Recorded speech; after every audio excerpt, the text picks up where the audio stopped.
তোমার প্রাণ ফিরে পেয়েছি। তোমার আমি এই কথা বিশ্বাস করতে পারবো না, কারণ আমার জন্য পিতা আমার তৈরি করেছিল লক্ষ লক্ষ টাকা ব্যয় করে নিশ্চিত লৌহ বাসর ঘর, আর তুমি না বলছো সেই বাসর ঘরে আমার সর্বদংশন করে আমার মৃত্যু হয়েছিল। হ্যাঁ গো, আমি বিশ্বাস করতে পারবো না। বিশ্বাস করতে পারবে না? না। ওগো, আমার সতীত্বর বলে সকল দেবতা আজকের দিনে তোমায় আমার প্রাণ ফিরে দিয়েছে। আজকের দিনে তুমি কেন বিশ্বাস করছো না? বেহুলা, হ্যাঁ স্বামী। একবার ভেবে দেখো তো, যে বাসর ঘরে বায়ু পর্যন্ত প্রবেশ করতে পারতো না, সেই বাসর ঘরে নাকি তুমি বলছো সর্প প্রবেশ করেছিল, সেই সর্পটাকে আমাকে দংশন করেছিল। সেখানে সর্প নয়, সেখানে শুধু তুমি ছিলাম, আমরা দুইজন, তুমি আর আমি। তাই আমি যখন নিদ্রায় মগ্ন হয়ে গেছিলাম, তুমি সর্পরূপ ধরে তুমি আমাকে দংশন করেছিলে। তুমি হচ্ছে কাল নাগিনী, তুমি হচ্ছে কুলোটা, তুমি হচ্ছে ডাইনি। তাই তোমাকে আমি আর দেখতে চাই না, তুমি আমার চোখের সামনে থেকে দূরে যাবে। কি বলছো স্বামী? এমন করে বলো না গো। ওগো, বিশ্বাস করো, আমি তোমার যে বেহুলা ছিলাম ওই বাসর ঘরে, আমি সেই বেহুলায় তোমার সম্মুখে দাঁড়িয়ে রয়েছি। কখনোই নয়। তুমি একটিবার আমাকে বিশ্বাস করো। তুমি বিশ্বাস করতে বলছো? হ্যাঁ স্বামী। বেশ, আমি তোমায় বিশ্বাস করতে পারবো, কিন্তু তোমাকে আমার সামনে পরীক্ষা দিতে হবে। পরীক্ষা? হ্যাঁ। এমন কি পরীক্ষা দিতে হবে আমায় গো? বলো। আজকের দিনে এতদিন পরে যখন তোমায় ফিরে পেয়েছি, আমি কথা দিলাম আজকের দিনে যা পরীক্ষা নেবে আমি তা দিতে রাজি রয়েছি। সত্যি বলছো তো? হ্যাঁ গো। বেশ, আমি তোমাকে বানিয়ে দেব সহস্রচিত্র চালন, বানিয়ে দেবো একখানা তুষের নৌকা। সেই তুষের নৌকাতে করে মাছ গঙ্গা থেকে জল আনতে হবে, যেন ওই চালন থেকে তোমার এক বিন্দু জল না পড়ে যায়। অসম্ভব, সেই চালনে জল নিয়ে আসা সম্ভব নয় স্বামী। অসম্ভব? হ্যাঁ। তুমি বলছো অসম্ভব, তাহলে আমি তোমাকে বিশ্বাস করতে পারবো না। না, এমন করে বলো না। তুমি আমার হস্তে তুলে দাও সেই সহস্র ছিদ্র চালন।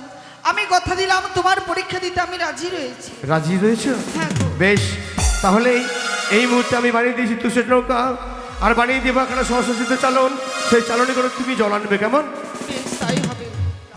দাও। চালনটা দেন রে।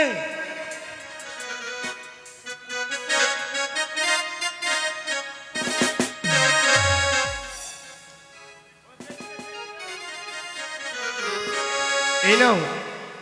বেশ গো, তুমি অদূর থেকে চেয়ে থেকো, আমি ওই সাগর হইতে আমি জল নিয়ে আসবো। তাই হবে বেহুলা। ওগো মনসামা, তুমি আমায় স্বর্গসভায় নিয়ে এসে আমার পতির প্রাণ ফিরে দিয়েছো, কিন্তু আমার পতিকে আমি বিশ্বাস করাতে পারিনি যে আমি সত্যি তাকে অমরার সাগরে ভাসতে ভাসতে নিয়ে এসেছি। তাই তুমি সহায় হইও মা, তুমি ছাড়া কেউ নেই। কেমনে আনিব চালনে জল, কি গো মা তুষের নৌকায় কেমনে হব?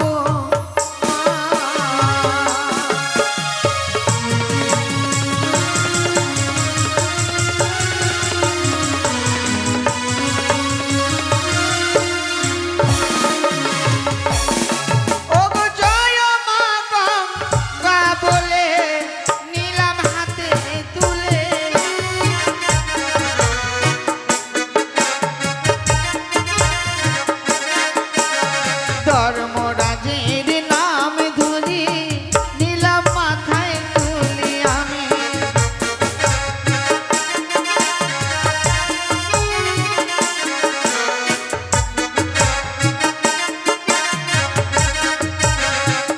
ওই ওগো সঙ্গের ধ্বনি উলুর ধ্বনি পড়িতে লাগিল আমি।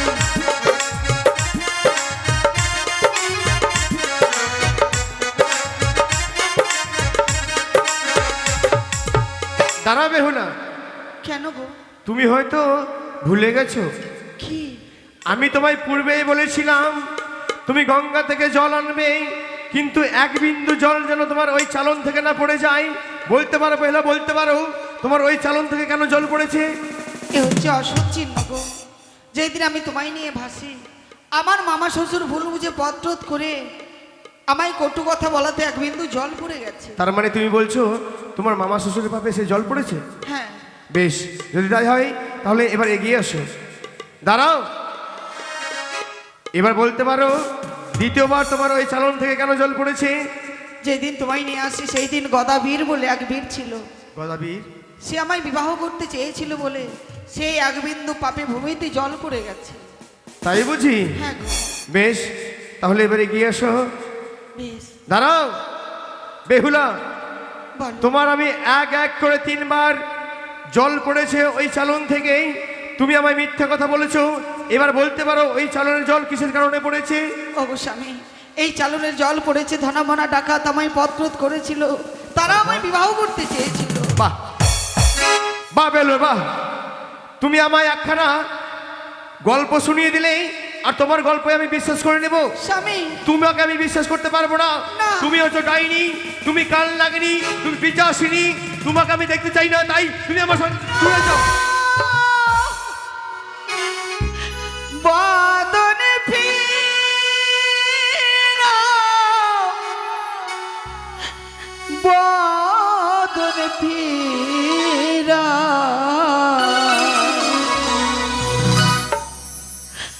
তোমার হেরিব দুই নয়ন গো, হেরি দুই নয়ন। ওগো, তুমি আমায় একটিবার বিশ্বাস করো।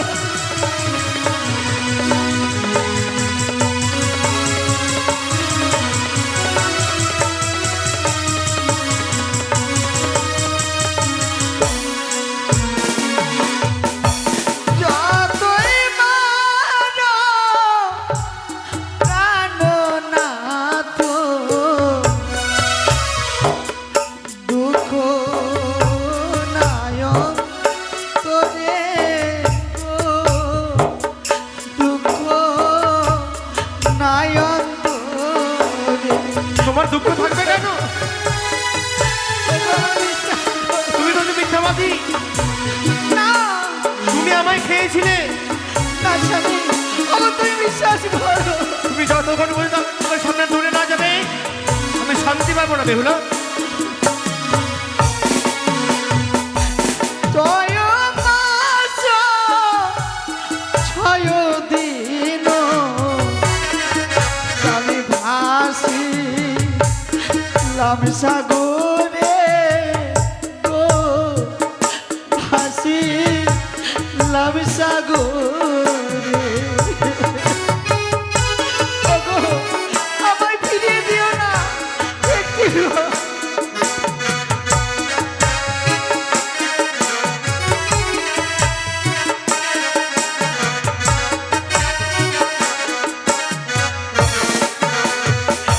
যতই মারো জানো না তো, ওগো দুঃখ নায়ক তোরে গো, দুঃখ নাই মরে প্রাণে হাইসা।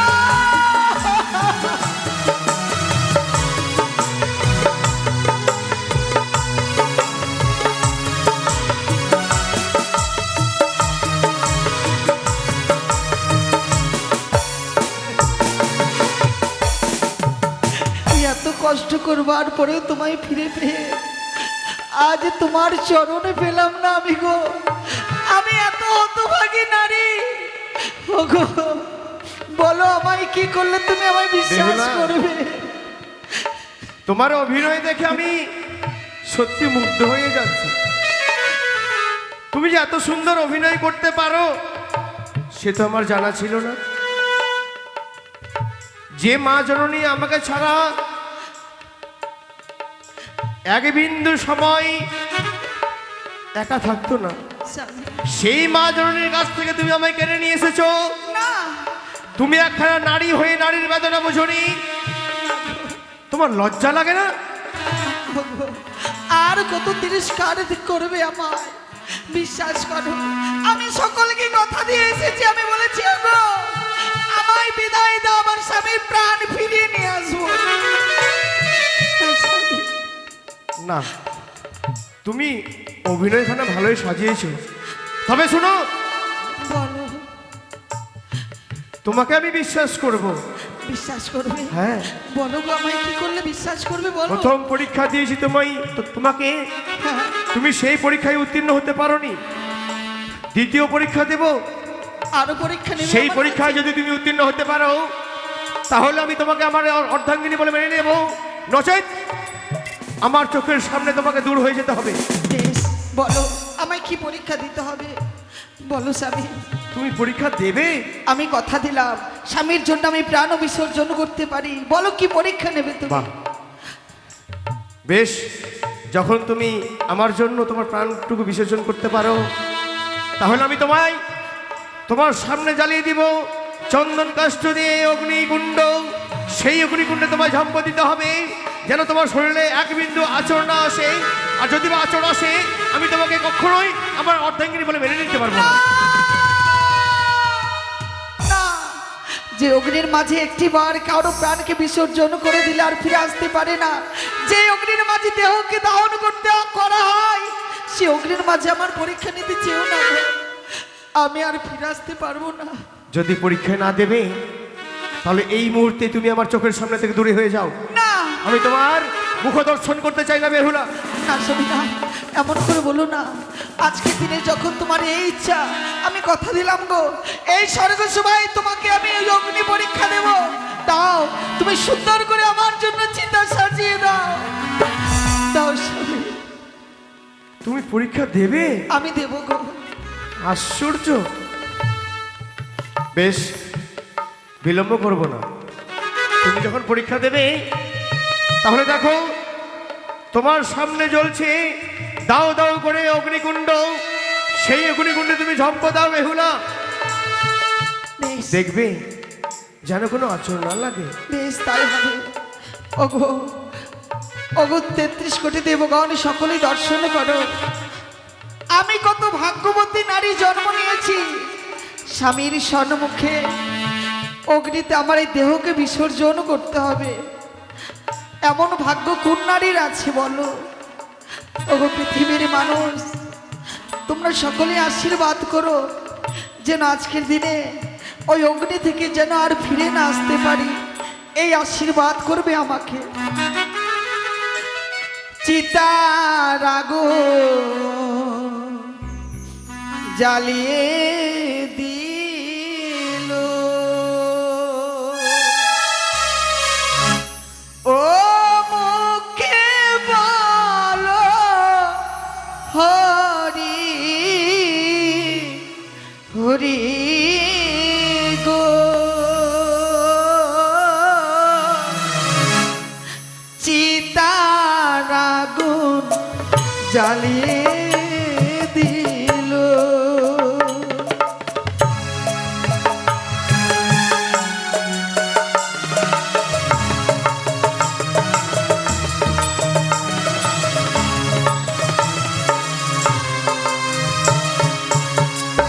কেউ নাই আমার এই সংসারে,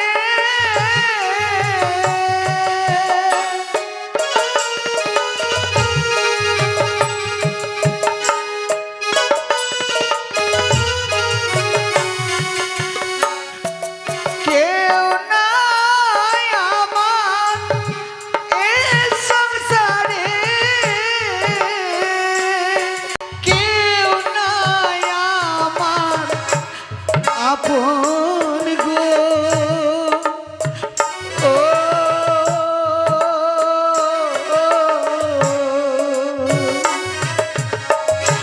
চিতার আগুন জ্বালিয়ে দিল,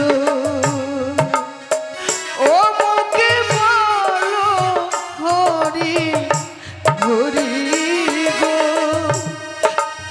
ও চিতার আগুন জ্বালিয়ে দিল, হায় ঠাকুর।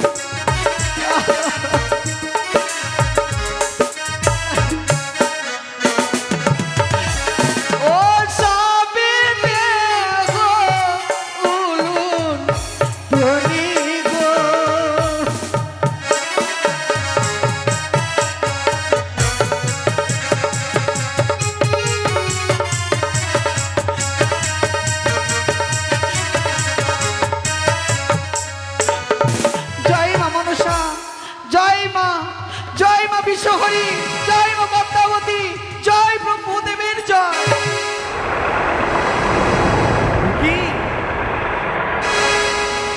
আজ আমার বেহুলা যেন সত্যি সত্যি সেই অগ্নিকুণ্ডে ঝম্প দিল। আমি তো তাকে ভয় দেখাবার জন্য কিছু করেছিলাম, কিন্তু সে যে আমার কথা না সহ্য করতে পেরে সে অগ্নিকুণ্ডে ঝম্প দিয়েছে। না জানি হয়তো আমি তাকে অনেক কষ্ট দিয়েছি, না জানি তাকে আমি অনেক কটু কথা বলেছি। আমি তো বুঝতে পারিনি বেহুলা, তুমি আমার জন্য কষ্ট করেছো। তুমি 6 মাস 6 দিন অকুল সাগরে ভেসে অনিদ্রায় অনাহারে আমাকে এনেছো তুমি এই দেবতা নগরে। আজ তোমাকে আমি বুঝতে পারলাম না গো, তোমাকে আমি চিনতে পারলাম না যে সত্যি তুমি প্রতিবতা নারী। আজ আমি এত বড় অন্যায় করতে পারলাম, এত বড় আমি তার কাছে এত বড় আমি একটা বদনাম করতে পারলাম। ওগো আমি আমি আমি এই দেবসভায় থেকে কি করব? যে আমার জন্য প্রাণ বিসর্জন দিতে পারে, যে আমার জন্য প্রাণ ত্যাগ করতে পারে ওই অগ্নিকুণ্ডে, তাহলে আমি কেন পারবো না? আমি কেন পারবো না? কেন পারবো না? আমিও পারবো, আমি পারবো বেহুলা। আমিও তোমার কাছে যাব। তুমি যেই পথে এগিয়ে গেছো সেই পথকে আমি অবলম্বন করে আমি তোমার কাছে যাব বেহুলা। না জানি আমি তোমাকে ছেড়ে আমি থাকতে পারবো না, তাই তুমি আর তুমি অপেক্ষা করো, আমি তোমার কাছে আসছি বেহুলা, আমি তোমার কাছে আসছি বেহুলা। স্বামী, আমার কিছু হয়নি গো। তোমার পরীক্ষা দিতে আমি সত্যিই জয় হতে পেরেছি কিনা দেখো না গো। বেহুলা, হ্যাঁ গো, অগ্নিদেব আমাকে আশীর্বাদ করেছে। তুমি আমার কাছে এত বড় পরীক্ষা দিতে রাজি হইলে? ওগো, স্বামীর জন্য আমি সব কিছু করতে পারি। স্বামী হচ্ছে নারীদের দেবতা, স্বামী ছাড়া নারীর জাতির আর কে আছে বলো? তুমি তো আমার সব। বেহুলা, হ্যাঁ গো, আমি তোমায় না জেনে না বুঝে অনেক অন্যায় কথা বলেছি, অনেক তোমায় আমি অপমান করেছি। একটিবারে পারো না আমায় ক্ষমা করে দিতে? এমন কথা বলো না, আমার কাছে ক্ষমা চেয়ে আমাকে অপরাধী করো না। লক্ষিন্দর, হ্যাঁ গো, বেহুলাকে তুমি ক্ষমা করে দাও। সে নিজের জীবনে অনেক কষ্ট করবার পরে আমার কৃপায় এই দেবসভায় এসে তোমার প্রাণে ফিরে পেয়েছে। আমি শুধু তোমার প্রাণে ফিরিয়ে দিইনি, চেয়ে দেখো এক এক করে তোমার 6টি দাদার প্রাণ ফিরিয়ে দিয়েছি। কি বলছো মা? ফিরিয়ে দিয়েছি তোমার পিতার হারানো সম্পদ 14 ডিঙ্গা 70,000 মাল্লা মাছি, সঙ্গে ওঝা ধনন্তরী। তোমাদের জন্য সকলেই অপেক্ষা করছে নেতার ঘাটে। চলো তোমরা ডিঙ্গায় গিয়ে বসো, আর মধুকরে ডিঙ্গার আমি কান্নারি হয়ে তোমাদের 6 মাসের পথ অতি শীঘ্রই নিয়ে যাব সেই চম্পকনগর। তোমার জন্য শতকোটি প্রণাম মা। আজ তুমি আমাদের সবাইকে ফিরিয়ে দিয়েছো, বেশ, তাহলে আর আমি বেহুলাকে আমি ক্ষমা করে দিয়েছি মা।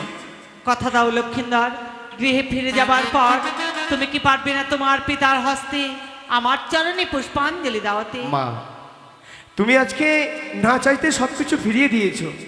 আমি তোমায় কথা দিলাম মা, কথা দিলাম, গৃহে ফিরে যাবার পর আমার পিতার হস্ত দিয়ে আমি তোমার চরণে, রাঙা চরণে আমি পুষ্পাঞ্জলি দিতে হবো। তাহলে আর দেরি নয়, এক্ষুনি তোমরা ডিঙ্গা বাইতে শুরু করো। বেশ, তাই হবে মা। বেশ।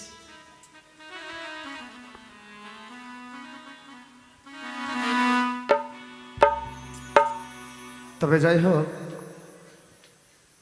এবারে আমি একটা কথা বলবো। এ সময় বেহুলা লক্ষিন্দর তাদের নিজ দেশে ফিরে যাবে, তো যিনি মা মাসিরা মনস্থ করে রয়েছেন যে বেহুলা লক্ষিন্দর বেহুলাকে সিঁদুর পরাবেন বা আলতা পরাবেন, আপনারা এগিয়ে আসতে পারেন, আপনারা সিঁদুর পরাবেন। সে সময় আমরা ডিঙ্গা বাইব। তবে যেনাদের ইচ্ছা আছে সিঁদুর পরাবেন, আপনারা আসতে পারেন।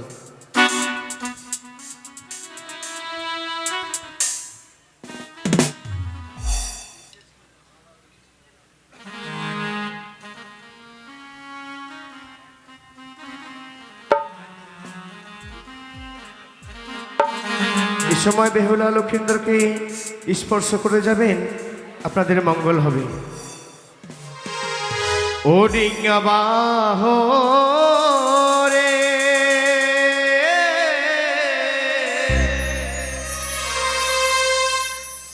ও গো হরি বল বলিয়া ডিঙ্গা বাহ রে ডিঙ্গা।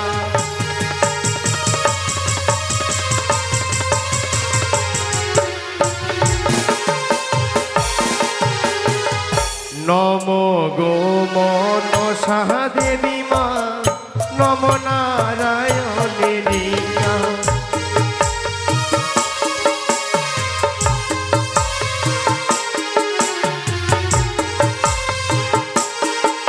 ও গো নম গো মনসা দেবী মা, নম নারায়ণী।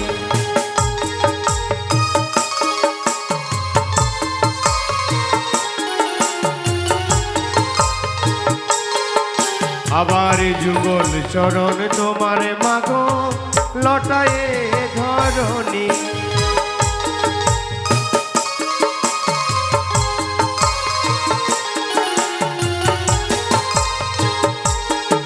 তোমারই যুগল চরণ ও মাগো, লটায়ে ধরণী।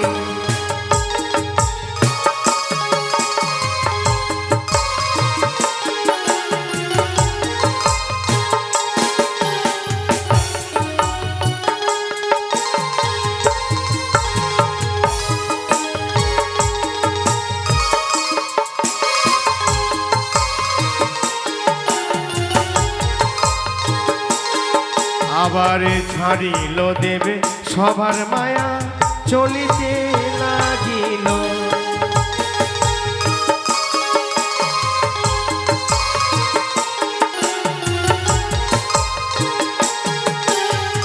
ছাড়িল দেবে সবার মায়া, চলিতে লাগিল।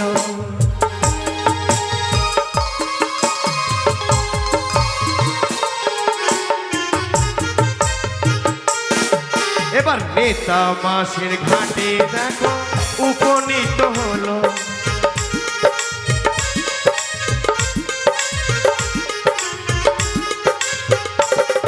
আর নেতা মাসির ঘাটে দেখো উপনীত হলো।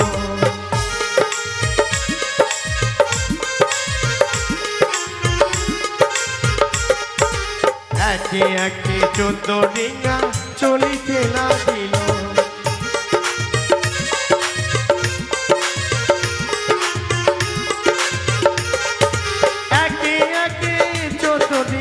চলিতে লাগিল।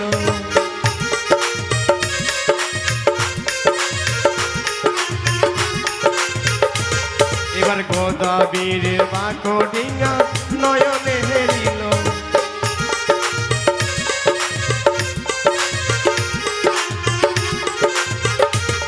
দেখো গোদাবীর বাঁকো ডিঙ্গা নয়নে হেরিল।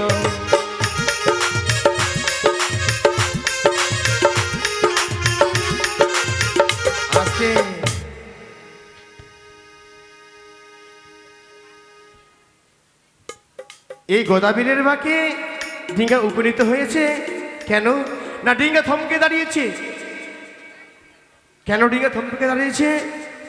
না বেহুলা যখন তার মৃত স্বামীকে নিয়ে ভেসে চলেছিল অকুল সাগরে, তখন বীর গোদাবীর কি করেছিলেন? তার রূপ যৌবন দেখে তাকে বিবাহ করতে চেয়েছিলেন। সর্বস্ব হারিয়ে তাকে বিবাহ করতে চেয়েছিলেন, কিন্তু বেহুলাকে বিবাহ করতে পারেননি। তাই বেহুলা তাকে অভিশাপ করে রেখেছিলেন, সে যেন হিজলের মোড়া হয়ে থাকে। তাই আজকে সেই অভিশাপ থেকে মুক্ত করে দিয়ে আজ দেখো সকলে আবার যেন চলিতে লাগিল। আবার দেখো সকল ডিঙ্গা চলিতে লাগিল।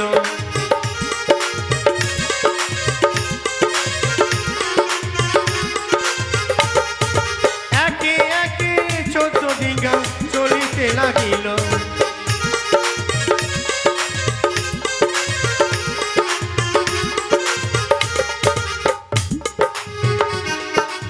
আগে আগে মধু করো পিছে যত ডিঙ্গা।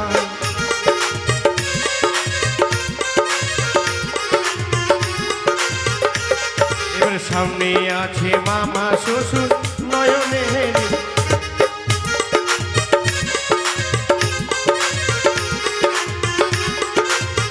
আছে এদিকে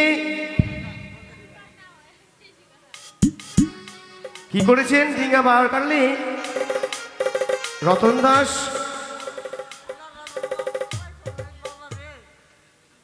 খড়কাটিকি বাড়ি সে করেছেন 20 টাকা দান।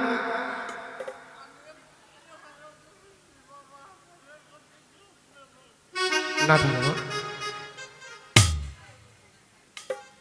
ওইভাবে এভাবে কান্না করিয়েন না। এটাই হচ্ছে আমাদের একখানা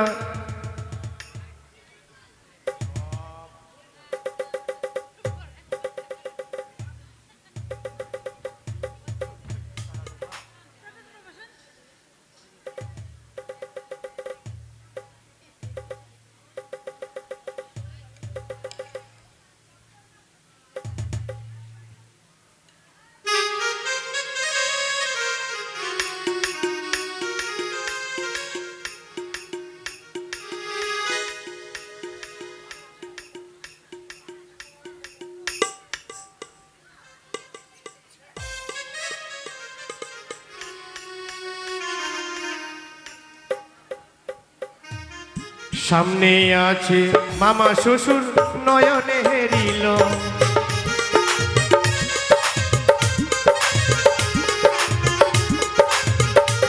এবারে মামা শ্বশুরের বাকো ডিঙ্গা পশ্চাদে রাখিল।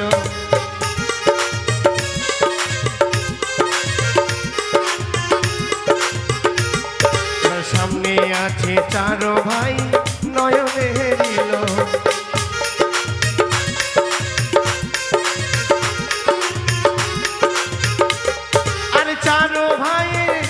দেখো পশ্চাদে রাখিল।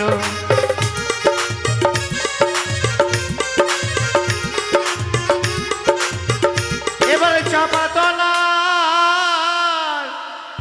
বাকে দেখো উপনীত হলো ডিঙ্গা বাহরে।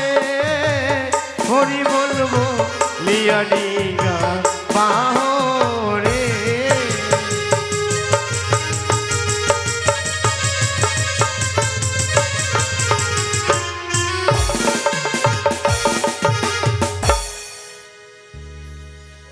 বেহুলা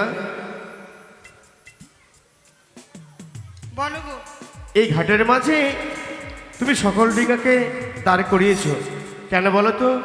যেই দিন আমার দাদারা নিতে আসে সেই দিন আমি তাদেরকে কথা দিয়েছিলাম যদি প্রতি প্রাণ ফিরে পাই তোমরা যে মেলনির ভার নিয়ে এসেছো মেলনির ভার আমি সকলকে খাওয়াবো। আর শেষের বেলায় দাদারা আমার অভিশাপ করেছিল। অভিশাপ? হ্যাঁ গো। কি এমন অভিশাপ করেছিল? বলেছিল বেহুলা তুমি যদি ফিরে কোনোদিন সত্যিই আসো এই বেশি নয় তোমাদেরকে যোগ যোগিনীর বেশি ফিরে আসতে হবে। যোগ যোগিনী? হ্যাঁ গো। এ কি বলছো তুমি? তাই হিসাবে করেছি। তুমি বলতে চাইছো তোমার দাদাদের অভিশাপ পালন করতে হবে তাই না? সত্যই। তাহলে তুমি সাজবে আমি সাজবো যোগ তুমি সাজবে যোগিনী তাই না? হ্যাঁ গো। এবার বলো আমাদের অভিশাপ পালন করার জন্য কি করতে হবে? যোগ যোগিনী সেজে দাঁড়ে দাঁড়ে ভিক্ষে করে বাবা মায়ের বাড়িতে সকলকে দর্শন করে আসতে হবে। তাই? হ্যাঁ। ওগো মাথায় বাঁধিব রামা বলি আমরা কাঁধে নেব ভিক্ষার ঝুলি, মাথায় বাঁধিব রামা বলি, কাঁধে নেব ভিক্ষার ঝুলি।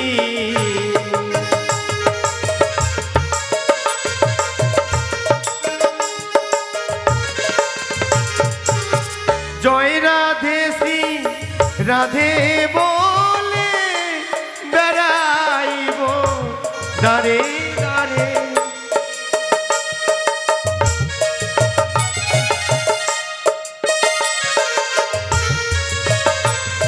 আমরা জয় রাধে শ্রী রাধে বলে বেড়াইব দারে দারে।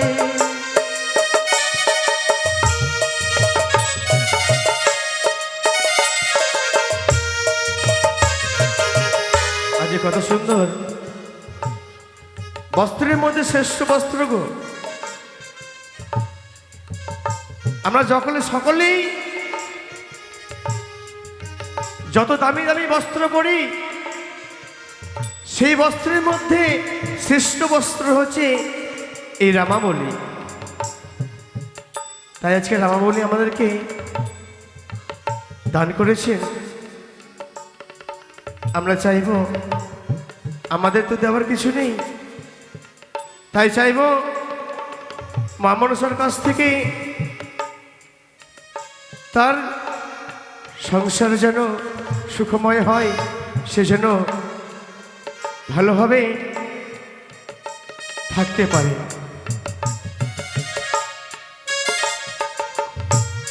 বেশ, আমরা যাচ্ছি, আপনারা সকলেই আমাদের ভিক্ষে দেবে, কারণ আমরা যোগ্য তোমরা ভিক্ষা দাও গো, তোমরা ভিক্ষা দাও গো, ওগো ভিক্ষার কারণে আসি, ভিক্ষা দাও গো, ওগো ভিক্ষার কারণে।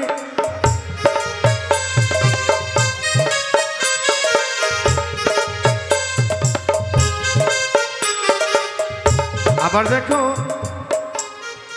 খোরখাটিয়া নিবাসী 20 টাকা করেছেন ধান, 16 টাকা করেছেন দক্ষিণা। সে যেন সুখময় জীবন হয়, সে যেন দুধপাতে থাকে, তাই আমার এই কামনা। ও গো তোমরাই আমার মাতা পিতা, ভিক্ষা দাও গো, ও গো তোমরাই আমার মাতা পিতা, ভিক্ষা দাও।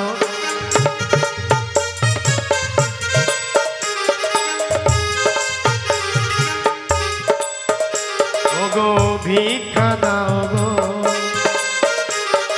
ভিক্ষা দিলে তোরে যাব, ভিক্ষা দাও গো। বেহুলা, বলো গো। সকালে আমাদেরকে ভিক্ষে দিয়েছে, হ্যাঁ, এবার চলো ওই দেখা যায় তোমার পিতামাতার বাড়ি, চলো আমরা তাদের সঙ্গে দেখা করে আসি, কেমন? বেশ, তাই হবে।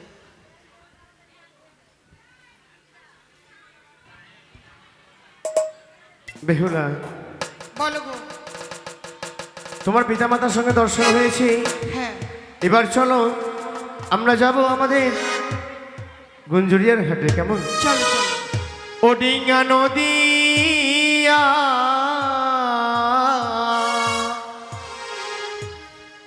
কিনারে ডিঙ্গা গো, ডিঙ্গা নদিয়া কিনারে ডিঙ্গা গো, ডিঙ্গা।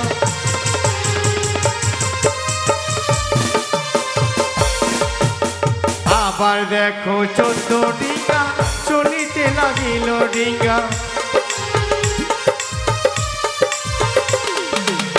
মনের আনন্দে ডিঙ্গা চলিতে লাগিল।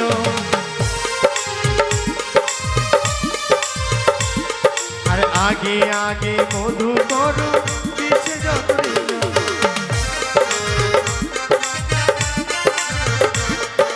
সামনে আছে গুঞ্জুরিয়া, নয়নে হেরি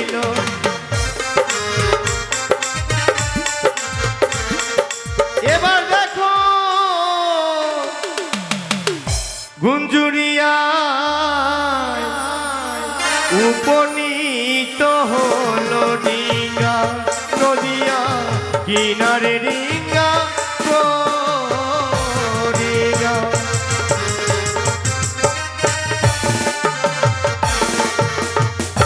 চলো এই দেখো সারিবদ্ধভাবে আমি চতুর্দিকা বেঁধে দিয়েছি। এবার চলো আর বিলম্ব করবো না, এই মুহূর্তে আমরা গৃহে ফিরে যাব। না গো, আমরা গৃহে মাঝে ফিরতে পারবো না, কারণ শ্বশুর ঠাকুর যেদিন আমায় ভাসিয়ে দেয় আমায় আশীর্বাদ না করে অভিশাপ করেছে। আবার অভিশাপ? হ্যাঁ গো, কি অভিশাপ করেছিল? বলেছিল বৌমা তুমি যখন মৃত্যুকে ধারণ করে নিয়ে যাচ্ছ ফিরে এলে এই বেশে নয়, তোমাকে ডোমানের বেশে ফিরে আসতে হবে। তোমাকে ডোমানে বেশে ফিরে আসতে হবে? হ্যাঁ গো। তাই তুমি অভিশাপ পালন করবে? ওগো, তারা হচ্ছে গুরুজন, তাদের অভিশাপ মস্তকে রয়েছে, আমাদের যে কখনো খণ্ডন হবে না গো। তাই ডোমানে শাস্তি তোমার কি কি প্রয়োজন? আমার একটি বিনিয়ার ব্যজনী তৈরি করে দাও। বেনিয়ার ব্যঞ্জনী? হ্যাঁ বেশ, আমি তৈরি করে দেব। এইবার বলো সেই সময় আমি কি কর্ম করব? তুমি তোমার বৌদিরা বিধবা রয়েছে তাদেরকে সিঁদুর পরিধান করিয়ে দিয়ে আসবে। শাখা সিঁদুর বিক্রি করার ছলে তুমি তাদেরকে সকলকে দর্শন করবে। বেশ, তাই হবে বেহুলা, তাই হবে।